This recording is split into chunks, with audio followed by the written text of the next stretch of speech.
Le bar des supporters sur Maritima, bonsoir à toutes et à tous, le BDS Maritima pour ce jeudi après-midi avec la fine équipe. Bonsoir Karim Attab. Salut les amis. Bonsoir Jacques Bail. Bonsoir les gars. Gros dossier aujourd'hui sur les salaires des joueurs. Vous avez vu que l'équipe a sorti un gros pavé concernant ces salaires de Ligue 1. On va se concentrer nous sur les salaires des joueurs de l'Olympique de Marseille.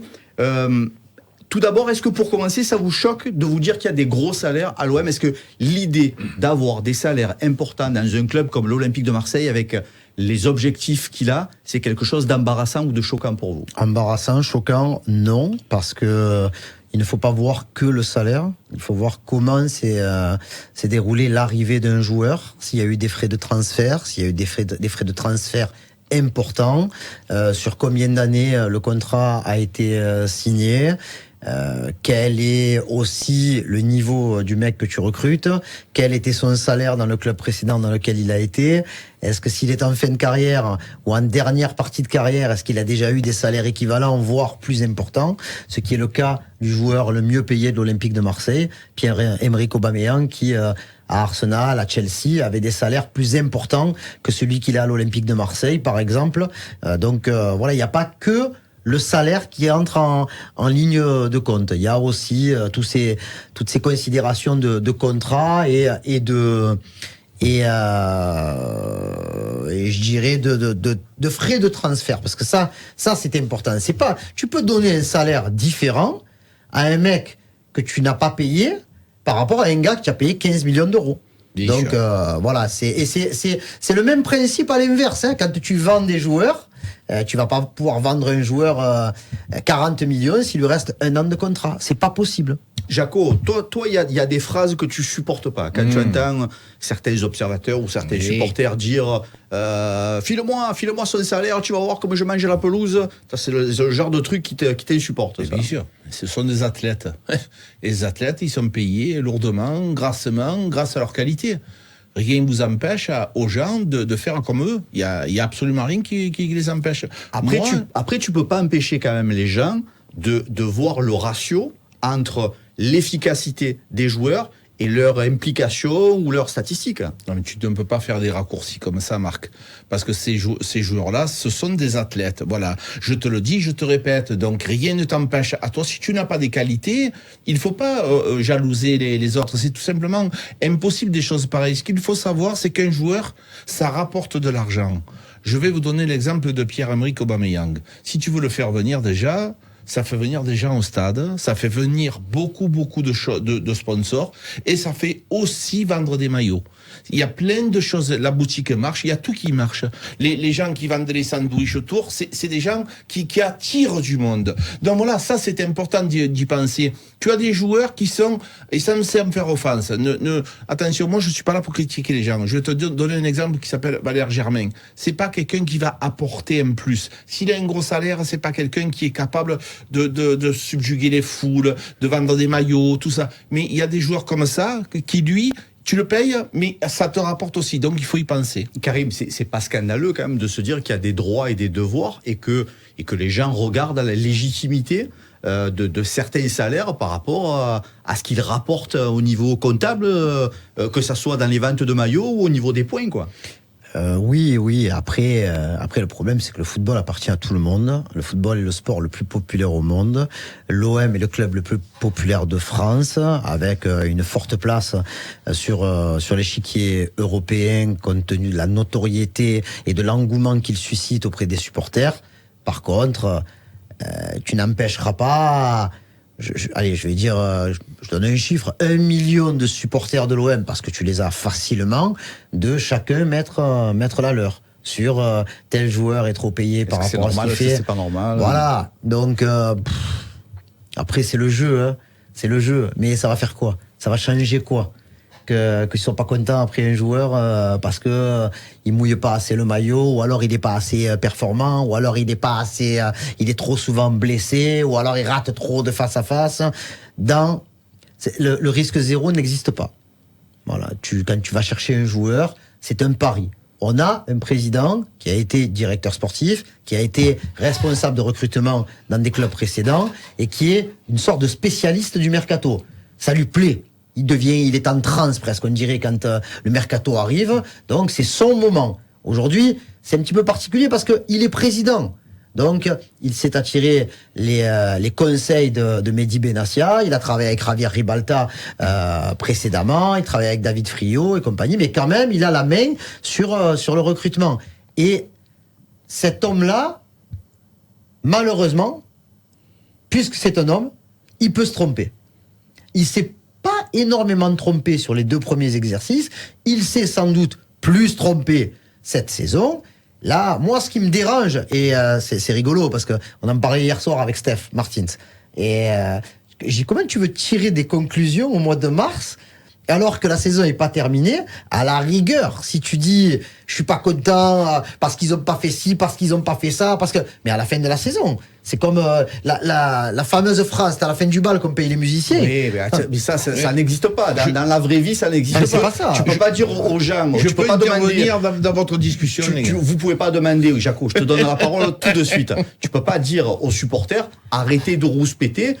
Attendez le mois de mai pour rouspéter une bonne fois pour toutes. Non mais là, quand tu es en quart de finale de la Ligue Europa et que tu es à 4 points du 4e, qui te dit, c'est toujours pareil, elle est facile cette phrase, qui te dit que tu vas finir 7e? Qui te dit que tu vas pas finir 10e? Mais qui te dit que tu vas pas finir 4e? Jaco, tu voulais intervenir. Oui, je veux intervenir parce que j'en ai marre. Mais alors, j'en ai marre de nous. Non, t'en as marre de nous. De vous, c'est impossible. Vous faites partie de ma vie. Vous Tiens aussi. l'amour. Non, mais si vous n'êtes plus là, je vis plus. C'est clair pour tout le monde. Surtout, si on n'est plus là, tu viens plus. Pas tu vis plus. Rajoute un N, c'est déjà bien. C'est lié aux deux. Non, mais les gars, moi, ce qui me gêne le plus, c'est que maintenant, on affiche le salaire des footballeurs. Est-ce que tu connais le salaire de Charles Leclerc? Est-ce que tu connais le salaire de Tony Parker? Je vais t'en donner des champions. Et ça veut dire que maintenant... Et juste petite coupure. Attends, non, mais c'est pas ça. Non, c'est pas ça. C'est que, voilà, ce sont les chiffres annoncés par le journal L'Équipe. Oui, voilà.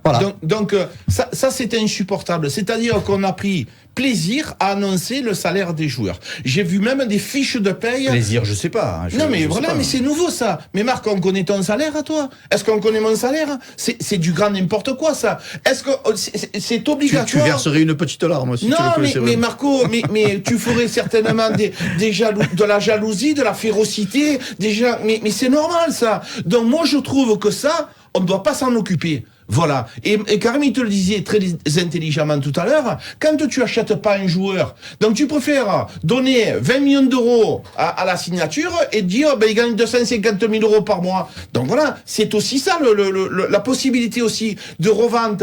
Et l'argent qui te ramène un joueur, il faut aller chercher plus loin. Si tu as un raisonnement simpliste, tu t'en sortiras pas. Oui, mais le bon exemple, Jaco, c'est effectivement Aubameyang qui a cristallisé un petit peu les discussions autour des salaires, où il y a eu beaucoup de discussions dans la première partie de saison parce que les gens estimaient que les stats n'étaient pas suffisantes. Et là, maintenant, il n'y a plus de discussion sur son salaire. Parce que maintenant, parce que je trouve que le but que marque Klose, c'est Aubameyang qui se le crée. Combien ça va te rapporter la qualification en quart de finale de l'Europa League?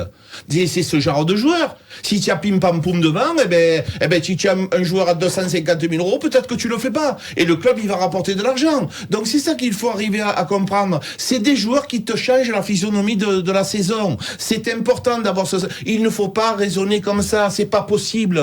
Autrement, tu prends des petits joueurs et tu finis au milieu du tableau. Il y a eu un problème. Les gars, combien de fois je vous ai dit, la Champions League, ça nous a fait mal. On a eu une préparation tronquée avec cette Champions League. On a commencé avant les autres. On a eu beaucoup d'énergie gaspillée. On n'a pas un effectif assez large. Le seul truc pour terminer par rapport à Auba et le salaire et tout ça, l'équipe annonce 650 000 euros bruts par mois, plus des primes qui sont liées aux performances. S'il remplit les cases des performances, c'est qu'il mérite les primes. On est d'accord? Puisqu'elles ont été fixées au début de saison. Si tu prends donc 650 000 à peu près à la louche, ça fait presque 8 millions d'euros bruts à l'année. Sur 3 ans. Le seul truc pour moi qui est discutable avec Auba, c'est 3 ans. Tu aurais pu le faire signer 2 ans, plus une année en option, et après, tu t'arrangeais ou pas. Mais même 3 ans. Imaginons qu'il reste 3 ans. Qu'il soit quasiment ces 3 ans à ce niveau d'efficacité. C'est-à-dire qu'il marque entre 20 et 35 buts par saison, toutes compétitions confondues. Tu comptes 8 millions hors prime. Ça fait 24 millions bruts. D'accord? mais tu n'as pas payé de frais de transfert. Eh oui. Donc si tu prends un joueur, je vais pas prendre l'exemple de Vitinha parce que c'est pas le bon exemple. Non, pas. Voilà. C'est pas le bon exemple. Mais tu prends Faris Moumbagna. Voilà, Moumbagna, je crois que le coût du transfert est entre 8 et demi. Le salaire n'apparaît pas dans les 10 premiers, donc on peut aisément penser qu'il doit être aux alentours de 200 000. Attention, c'est du conditionnel. C'est de l'estimation qui arrive à table. Exactement. Mais bon, 200 000 sur 12 mois, ça fait 2,5 millions. 2,5 millions sur 3 ans, ça fait 7,5 millions. 7,5 millions plus le prix d'achat, ça fait 16 millions. Donc tu as, entre Aubameyang et Faris Moumbagna, 8 millions d'écart au final sur la même période. Est-ce que vous trouvez que c'est abusé? Non, c'est clair. Présenté comme ça, c'est. Mais bien sûr. Effectivement. Et après, tu rajoutes à ça, parce que il faut y penser, les impôts. Quand tu joues à Monaco, tu n'as pas d'impôts. Quand tu joues à l'étranger, c'est net d'impôts. Là, ici, il y a des impôts à payer. Vous pensez quoi? Qui se met 600 ou 700 000 euros dans la poche tous les mois? Il y a 60% d'imposition. Alors, j'ai pas dit qu'ils gagnent pas d'argent, jamais d'avis. Ils gagnent beaucoup d'argent. Mais, encore une fois, ce sont des athlètes de haut niveau. Et sincèrement, je trouve qu'ils le méritent. Parce que c'est un garçon qui te ramène de l'argent. Parmi les autres gros salaires de l'Olympique de Marseille, on parle de Kondogbia, on parle de Jordan Verretou, on parle de Joaquin Correa. Est-ce que dans les noms que je viens de vous citer, il y a des choses qui vous semblent, qui vous donnent un peu de perplexité? Juste avant de répondre, je répète que le truc des 200 000 de Moumbagna, c'est pas un chiffre qui est sorti ou c'est un truc que je me dis moi, il doit toucher entre 150 et 200 000. Donc j'ai pris le côté haut. Par rapport à ce que tu dis, les 4 joueurs, je sais que pas tout le monde n'est d'accord, il y a pas de problème. Kondogbia, il arrive de l'Atlético Madrid, il a joué à Valence, Séville, l'Inter, Monaco. Il a été international français, été international centrafricain. C'est un joueur d'expérience qui devait te permettre de passer un step au niveau de la Ligue des Champions. Manque de peau. Istvan Kovacs était là pour le match contre le Panathinaikos. Il a été expulsé dans la première demi-heure et il a rien apporté sur la Ligue des Champions. Mais sur l'année, on peut se poser la question du rendement de Kondogbia par rapport à son physique. Mais personne n'est surpris. Faut le dire aussi, on savait que c'est un joueur capable d'avoir une fragilité. Donc voilà, Jordan Verretou, 2e saison. On n'est vraiment pas tous d'accord sur le niveau de Verretou. Il y en a comme moi qui pensent que c'est un bon joueur. Alors, est-ce que le bon joueur doit être à 450 000 euros brut? Ça, je sais pas. C'est pas à moi de le dire. Hein. Mais pour moi, c'est pas un joueur que tu dois mettre à 200 000 euros. Voilà. Après, on a Tuku Correa. Tuku Correa, il est prêté par l'Inter Milan. Il avait un salaire pharaonique. Et donc, tu le récupères avec un salaire qui est moindre de ce qu'il touchait à l'Inter de Milan. Mais, par contre, il n'existe pas. Il n'existe pas. Là, on a parlé en arrivant sur le plateau, c'est un nari. C'est vraiment, on est perdant à 200%. Ah ouais. Et, regardez, c'est des choses que je fais pas souvent, hein, mais c'est un acteur, ce Karim. Tu as vu les silences qu'il met J'étais certain à 200% qu'il allait réussir à l'OM. Pourquoi? Parce que dans les clubs dans lesquels il est passé, Inter, Lazio, Séville, il avait été bon, voire très bon. Parce que c'est un international argentin dans une partie de jeu qui est quand même pas simple, offensivement, pour être sélectionné ne serait-ce qu'une petite vingtaine de fois, il faut quand même pas être mauvais. Et au final, il n'a pas été bon.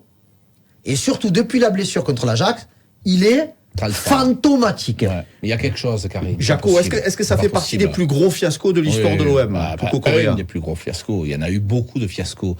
Mais c'est pour ça que c'est la loi des nombres.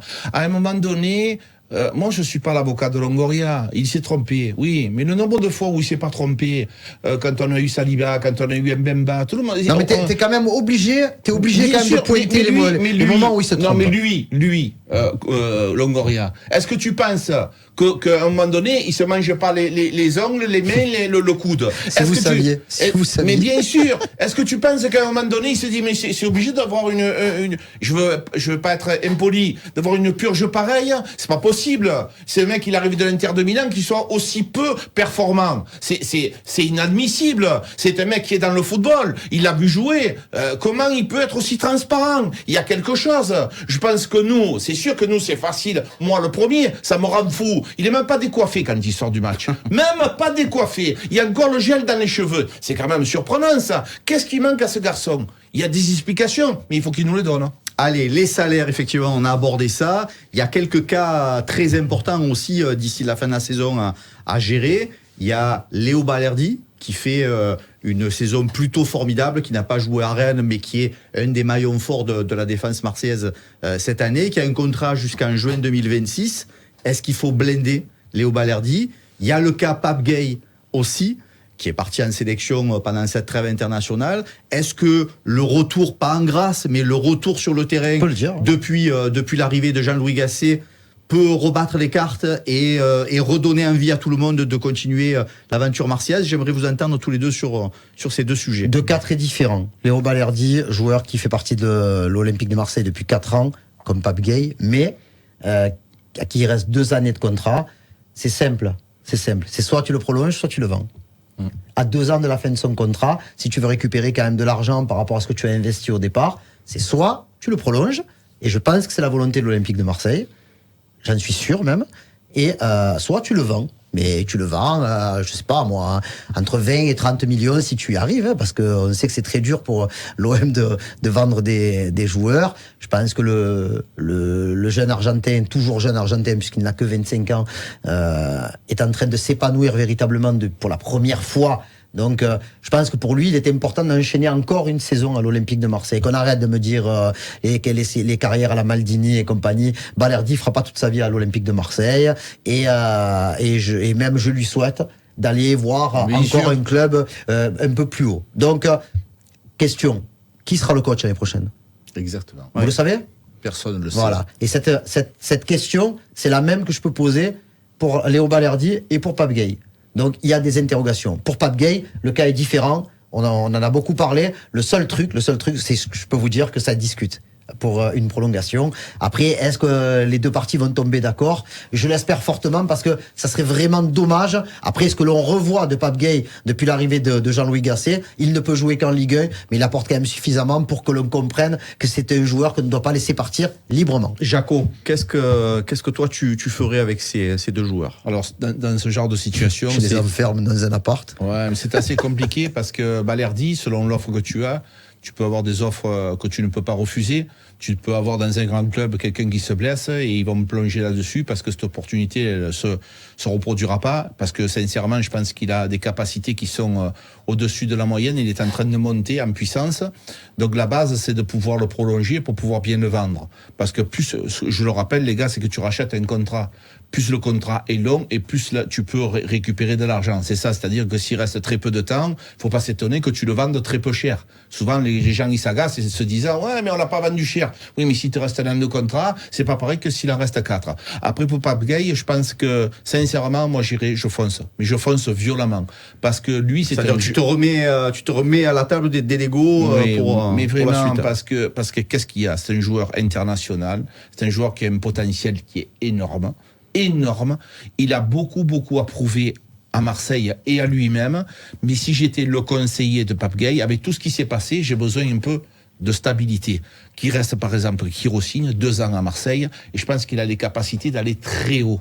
Mais il va falloir qu'il se pose un petit peu. Dernier point sur lequel j'aimerais vous entendre tous les deux, le poste de gardien de but. Pau Lopez, 3e saison à l'Olympique de Marseille. Est-ce que l'Espagnol doit rester le goalkeeper de l'OM la saison prochaine? Alors déjà, contractuellement, c'est le même cas que Léo Balerdi. Il est sous contrat jusqu'en 2026. Le marché des gardiens n'est pas le même que le marché des défenseurs centraux. C'est un gardien qui va avoir, je crois, 30 ans à la fin de l'année 2024. Ça dépend si on réfléchit par doublette. Parce que Ruben Blanco a signé un contrat à l'OM à l'intersaison. Donc, même si c'est quand même pas le même niveau, ni salarial, ni au niveau du coût du transfert, parce qu'il faut pas oublier que Pau Lopez, on l'a payé à la Roma. Hein.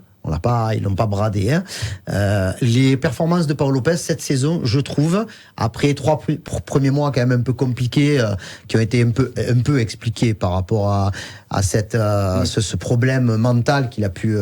Je vais pas parler de dépression, mais presque hein, pour Pau Lopez.